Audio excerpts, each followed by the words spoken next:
Welcome to my YouTube automotive channel. In today's video I'm sitting in a 2024 Chrysler Pacifica and I will show you which fuse to check in case your power mirrors are not working. This video will apply to these minivans made from 2017 all the way up to 2026. Also, if this video was helpful, please consider supporting the channel by liking the videos, subscribing to the channel or becoming a channel member.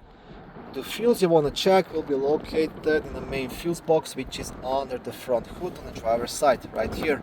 To remove the cover, you have two black tabs. You want to press them and lift up. On the back side, you will have a small fuse diagram, and right here the fuse puller you can use to remove and check the fuse. And the power mirrors fuse is this 10 amp fuse located right here, just under the fuse puller.